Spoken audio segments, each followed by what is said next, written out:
পাকিস্তান থেকে মুক্ত হতে স্বাধীনতা চেয়েছিল।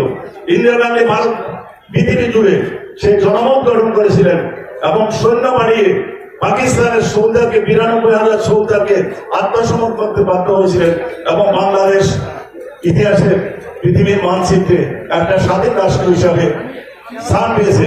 সেখানে হিন্দু, মুসলমান, বৌদ্ধ, খ্রিস্টান সবাই তাদের অধিকার নিয়ে বাঁচতে শিখেছিল, বাঁচছিল। আজকে সেখানে সেই হাসিনাকে উচ্ছেদ করার সাথে সাথে আজকে বাংলাদেশে হিন্দু, বৌদ্ধ, খ্রিস্টান কাউকে রেহাই দেওয়া হচ্ছে না। তাদের শত শত মহিলাদেরকে আজকে তাদের ইজ্জত নষ্ট করা হচ্ছে, খুন করা হচ্ছে, তাদের বাড়িঘর জ্বালিয়ে দেওয়া হচ্ছে।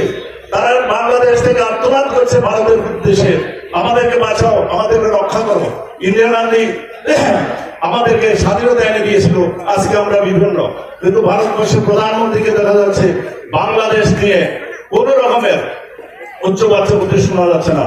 আবেদন, অনুরোধ, যে অত্যাচার হচ্ছে, ভারতবর্ষ এমন একটা দেশ, সেটার তুলনায় বাংলাদেশ ভারতবর্ষের একটা রাষ্ট্রের যে জনসংখ্যা তার চেয়েও কম, অথচ ভারতবর্ষের প্রধানমন্ত্রী পার্লামেন্ট নিয়ে কথা বলছেন না, কোন কার্যকরী ভূমিকা গ্রহণ করছেন না।